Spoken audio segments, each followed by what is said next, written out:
இந்த மாதிரி உங்களோட காலம் காங்கிரீட் உடையக்கூடாதுன்னா நான் சொல்ற கண்டிஷன்ஸை பூரா மறக்காம ஃபாலோ பண்ணிக்கோங்க. அதுல கடைசி உள்ளது ரொம்ப முக்கியம். ஃபர்ஸ்ட் என்ன அப்படின்னா, நம்ம காலம் காங்கிரீட் போட போறோம் அப்படின்னா எல்லா காலத்துக்கும் ப்ராப்பரான ஷூ மார்க்கிங் தேவை. இந்த ஷூ மார்க்கிங் உங்களோட காலத்தோட ஓரியன்டேஷனை மாத்தாது. அடுத்து நம்ம அந்த காலம் பாக்ஸ் போடுறோம் பாத்தீங்களா, அது வந்து பாக்ஸ் வச்சு காங்கிரீட் போடுறது ரொம்ப நல்லது. எதுக்கு அப்படின்னா அந்த காங்கிரீட் உள்ள சிமெண்ட் பாலை வந்து அந்த பிரிக் வந்து அப்சர்வ் பண்ணிடும்.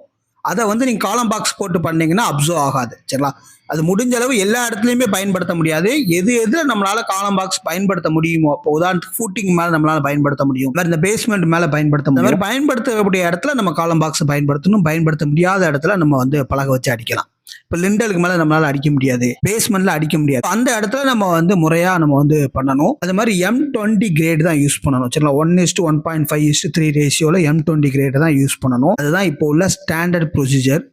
அடுத்து வந்து பிளம்ப் ஆப். இந்த காலம் பாக்ஸ் எல்லாமே பிளம்ப் ஆப் கரெக்டா வட்டுக்கு இருக்கா அப்படிங்கிறத செக் பண்ணணும். இந்த ஷூவும் இந்த பிளம்ப் ஆப்பும் நம்மளுக்கு காலத்தோட ஸ்ட்ரென்த்தை வந்து குறைக்காது, ஆனா நம்மளே அதை வந்து உடைக்கிற மாதிரி ஆயிரும். எதுக்கு அப்படின்னா, ஒருவேளை உங்களோட ஓரியன்டேஷன் வந்து மாறிட்டாலோ இல்லை அப்படின்னா பிளம்ப் ஆப் ஸ்ட்ரைட்டா வெர்டிகலா இல்லை அப்படின்னாலோ அதை வந்து நீங்களே உடைக்கிற மாதிரி ஆயிரும். ஸோ அப்படி நீங்க உடைச்சாலுமே அதோட ஸ்ட்ரென்த் வந்து குறையும். அடுத்து என்ன அப்படின்னா, நம்ம காங்கிரீட் ஷூ போடுறோம் பாத்தீங்களா, அந்த ஷூக்கு மேல நம்ம வந்து ஏதோ ஒரு கவர் பிளாக்கோ இல்லை அப்படின்னா ஒரு 1 இன்ச் ஜல்லியோ வச்சு அடுத்த காங்கிரீட் கூட நம்ம வந்து டைப் பண்ற மாதிரி பார்த்துக்கிடணும். அடுத்து என்ன அப்படின்னா, நம்ம அந்த காங்கிரீட் அடுத்து போடையில சிமெண்ட் பாலை தனியா கரைச்சி ஊத்திட்டு தான் நம்ம வந்து காங்கிரீட் போடணும். அது எந்த காங்கிரீட்டா இருந்தாலும் சரி. ஸோ அது வந்து கீழே உள்ள அந்த காங்கிரீட்டோட பாண்டிங்க்கு உதவும். இல்லை அப்படின்னா அந்த இடத்துல கிராக் வரும். அடுத்து நம்ம காங்கிரீட் போடையில காம்பாக்ஷன் ரொம்ப முக்கியம். ஒருவேளை வைப்ரேட்டருங்கிறது ரொம்ப பெரிய பெரிய காலத்துக்கு யூஸ் பண்ணுங்க. சின்ன சின்ன காலம் அப்படின்னா நார்மலா நம்ம வந்து காம்பாக்ஷன் பண்ணுங்க. ஏன்னா சின்ன சின்ன காலத்துல வைப்ரேட் போட்டோம் அப்படின்னா நம்ம அந்த பாக்ஸ் வழியா அந்த சிமெண்ட் மாற்று எல்லாமே பிரிஞ்சு வெளியே வந்துடும். ஸோ அதனாலையும் ஸ்ட்ரென்த் குறையும் ஓவரா வைப்ரேட் பண்ணோம் அப்படின்னா. அடுத்து வந்து கவர்.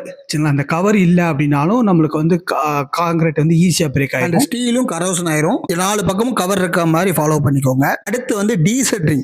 இந்த பாக்ஸை பிரிக்கிறது மினிமம் 16 மணி நேரம் கழிச்சு தான் பாக்ஸை பிரிக்கணும். இன்னைக்கு போட்டிருக்கீங்கன்னா அடுத்த நாளே பாக்ஸை வந்து பிரிக்கலாம். அடுத்து மிக முக்கியமானது கியூரிங். 14 நாள் மினிமம் கியூரிங் இருக்கணும். அதுல முதல் 3 நாள் ரொம்ப முக்கியம். இதுக்கு எல்லாத்துக்கும் மூல காரணம் வந்து பார்த்தீங்கன்னா செக்சுரல் டிசைன். ப்ராப்பரான செக்சுரல் டிசைன் பண்ணி அதுக்கு என்ன கம்பி போடணும், என்ன பில்லர் போடணும், என்ன சைஸ்ல பில்லர் போடணும், ரூப் பீம் ரூப் ஸ்லாப் எல்லாமே டிசைன் பண்ணி பண்ணணும். உங்களுக்கு அந்த மாதிரி டிசைன் தேவைன்னா ஸ்கில் நம்பர் கான்டாக்ட் பண்ணுங்க. உங்களுக்கு அந்த மாதிரி டிசைன் பண்ணி ஒரு ப்ராப்பரான வீடு கட்டணும் அப்படின்னாலும் ஸ்கில் நம்பர் கான்டாக்ட் பண்ணுங்க.